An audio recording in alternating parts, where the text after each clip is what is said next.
JJ Virgin said this to me the other day, and I just loved it. She goes, if you're not experiencing imposter syndrome every now and again, you're not pushing hard enough. That's how you win.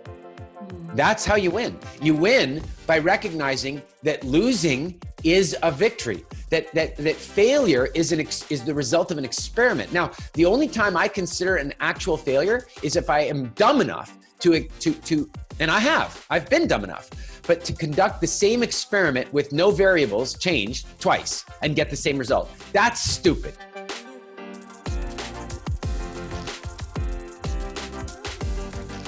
Hi, hello everyone. This is Kristina Mand-Lakhiani, and welcome to my honest conversations. And I'm having a second attempt of an honest conversation with Eric. In fact, conversation happened. Second attempt at keeping it for longer than 1 hour.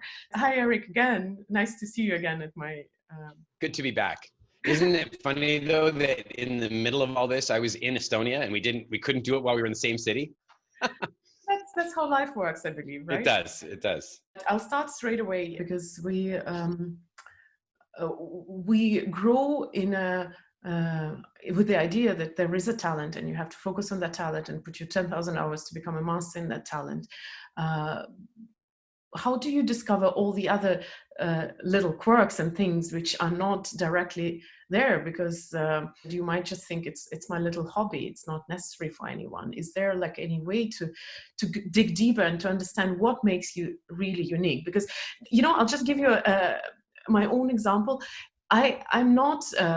I'm just okay as a speaker. I'm not a psychologist. I don't have any best-selling books. And when I go on stage, I often think, what am I doing here with all those luminaries around me? But then the moment when I realize that, there's something unique in me that makes me valuable here. But how do you discover that? How do you get over this?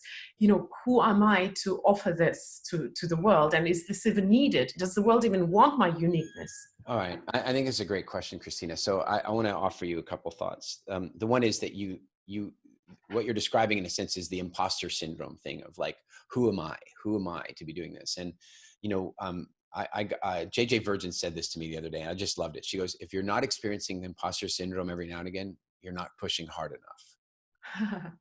Right? Like if you're staying safe the whole time, you're not going into your potential. Like we all underestimate our own potential. And then the other thing is, this is a tough one. We were all taught to make things look harder than they are. Yeah. All of us.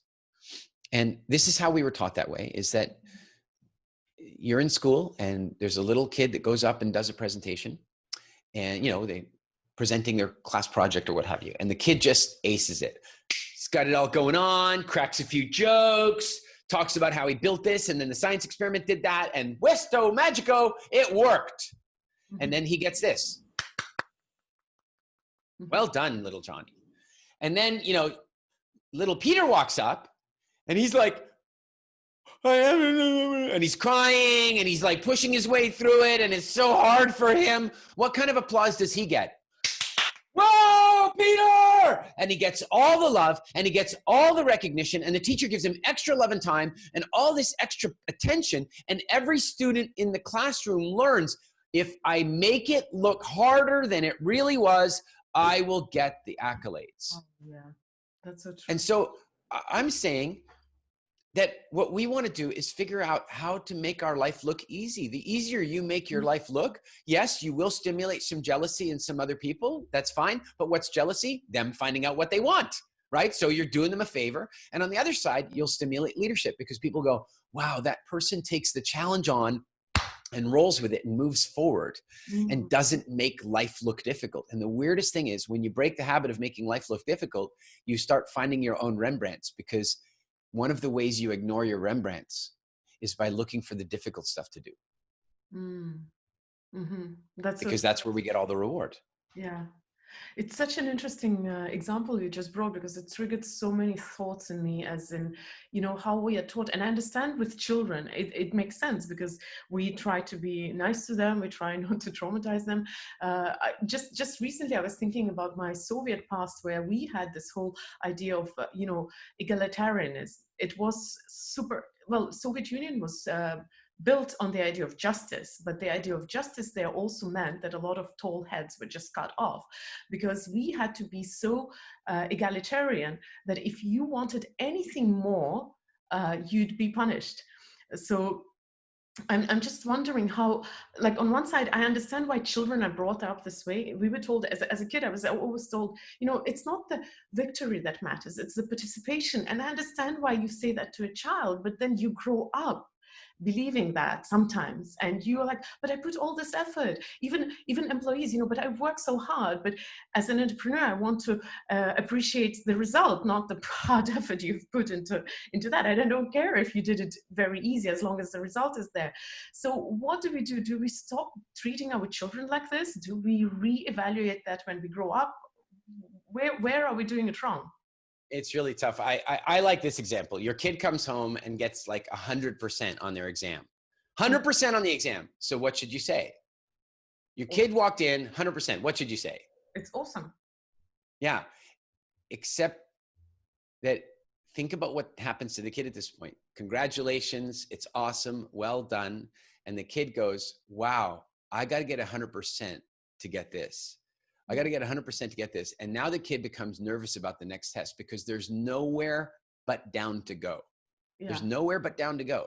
So I believe the correct response is to say this: wow, you got 100%. I guess they don't realize how smart you are, or I guess they underestimated you. In other words, yeah, congratulations, but more is coming. More is coming. There's more challenge coming. Well done. The next one's going to be tougher. You know, like, let them know there's more coming. And it's like right now, this like trophy for participation. Look, I get the idea of it. I am fine with every kid getting a trophy participation, but the winner should get a bigger one, because that's how life actually works out there. You know, it actually does work that way. And the kid who put in the most effort doesn't necessarily get the trophy. The kid who won does. And I think that most of our world operates that way. It's interesting because I just now had this similar discussion where the argument was that, but you know, by shining light on someone, others feel left out, and that's unfair to them. And you know, in a way, I get that fear, because that's why I was not very good at sports, because I didn't like being left out. I didn't like not to be in the limelight, and sports was the area where I didn't excel as easily as, let's say, in other areas. But on the other hand, I also still feel very deeply about not allowing people to excel and to be better. It's this Soviet egalitarianism which totally killed it for me. It's like, you know, yes, maybe others are not are feeling left out and a little offended, but those who could do better, they're not doing anything. They are punished for being for shining the light. They're punished for being singled out. So I can't make peace with that at this moment, and maybe it will come. Maybe you have a comment on that. Well, you know, okay. So my when my first wife and I split up, we were talking about our son and, you know, how we're raising him and all this stuff, and she made some comment about, like, I'm putting too much focus on competition, you know, like just too much focus on competition. And I said, well, I don't know how else to say that. Like, the world operates on that principle. That's how it works. Like, when you go for a job interview, you know, it's how it works. So I don't think I want to delay that conversation. I want the child to be aware of it, and I want them to be able to manage it. I want them to be able to understand how to win well and how to lose well and how to learn when they lose, and, you know, all that stuff, right? But we just couldn't reach a middle ground. And she was like, you know, and so I finally thought to myself, all right, I've got to do this a different way. And I said to her, are you going to, I said, you're in university at the moment. She was. And I said, you're studying arts? And she goes, no, fine arts. And I go, great, you're in a fine arts degree. And I said, what are you going to do when you get your degree? And she goes, I'm probably going to go into interior design. And I said, okay, great. Are you going to put up a website yeah. And are you going to probably get involved in designing yourself, since you have a fine arts degree and you're going to design it really nicely? Yes. And are you going to try and design that website so that it's more attractive than the other websites so that people come to your business? And she goes, oh, okay, I understand. You know, like, unfortunately, we live in a world where competition actually does matter. And so if we try and teach our kids that competition doesn't matter, And then we're keeping them in an artificial bubble. And so when they one day leave school and they have to go face the real world, they won't know how to deal with winning. And they won't know. And by the way, a kid who doesn't know how to win is just as bad as a kid who doesn't know how to lose. They got to have both. Like, it's because they're going to have both.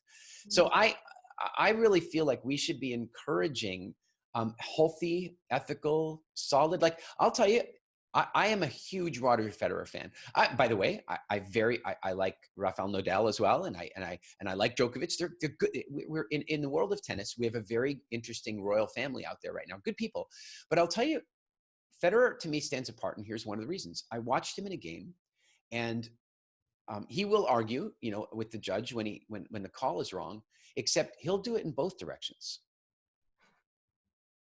I watched him. Like, the ball landed, and the judge called it in his favor, but the judge got it wrong. And Federer said, no. And I value that. I value, teaching people to compete within the rules, to know how to win well, to know how to lose well. But, I want to talk about one thing. You triggered it, because normally when we talk about competition, I ask something about losing, because losing is hard for me. I was a perfectionist, a straight A student. I have my golden medal somewhere there in a corner. For me, losing is painful. That's why I don't like debate, because when I feel like I'm losing. How do you win properly? Because this, we talk about. See, I win all the time. I'm going to go and get, like, what was it? Charlie Sheen and remember Charlie Sheen winning and Donald Trump, we're going to win so much, you're going to get tired of winning. I will tell you, I believe how to win. And you've heard the story before, but I'll just say it again. Apparently you got Thomas Edison sitting in his lab one day, and a buddy of his is there to visit him for a meeting.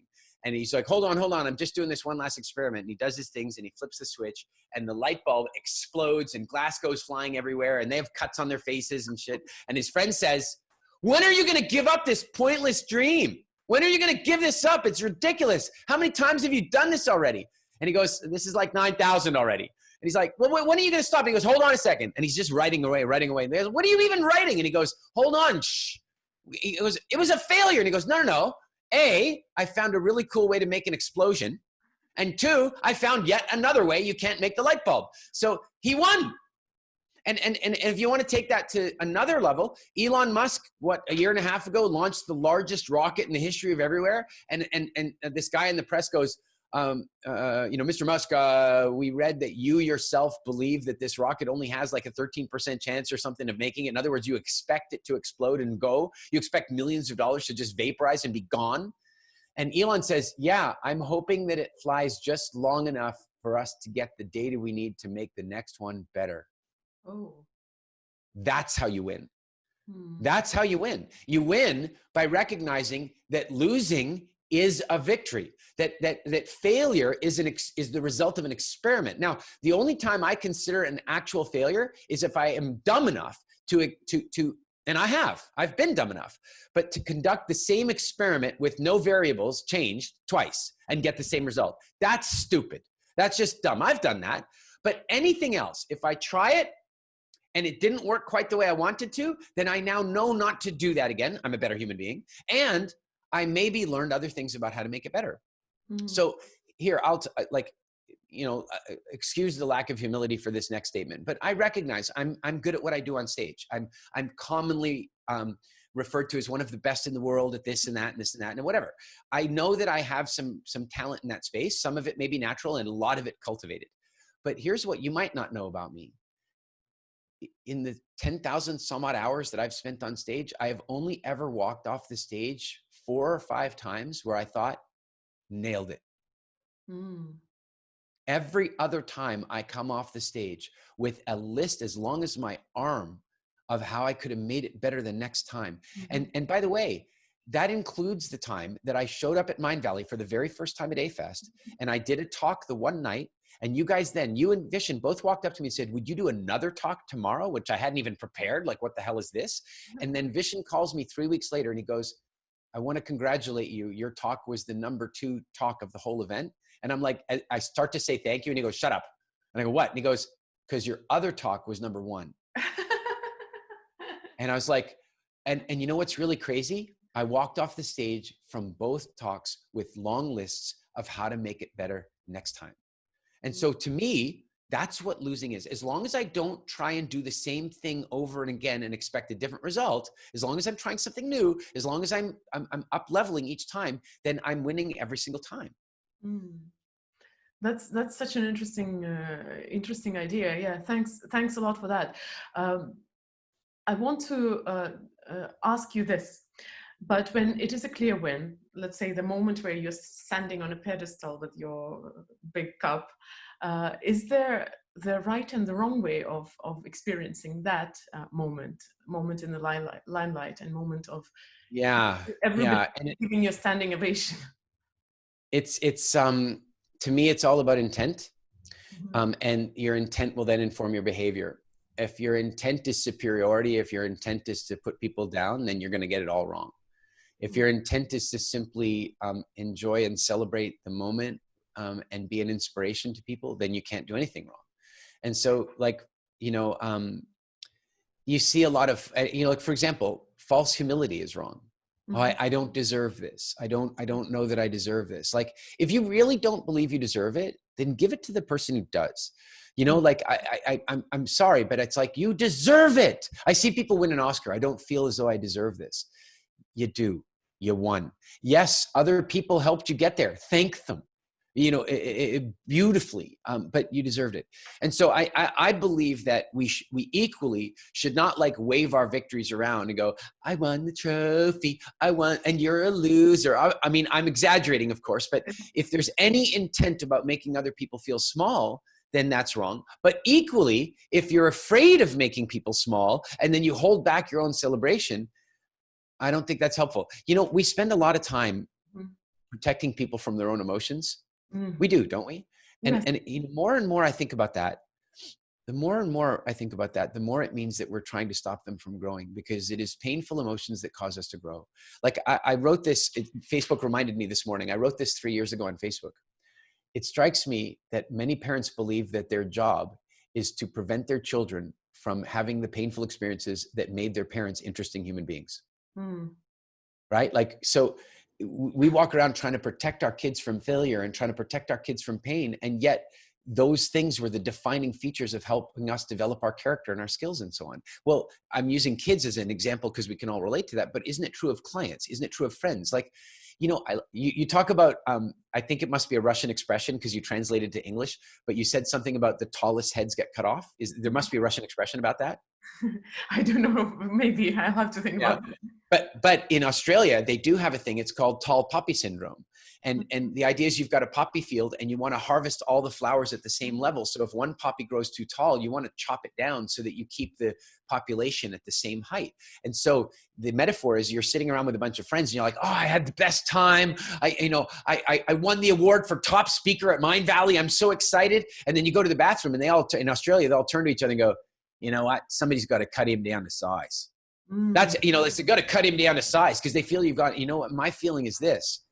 If I stimulate a little jealousy in somebody, I'm just helping them see what they want. And it is because of other people's greatness that it's pushed me to wanting to be great.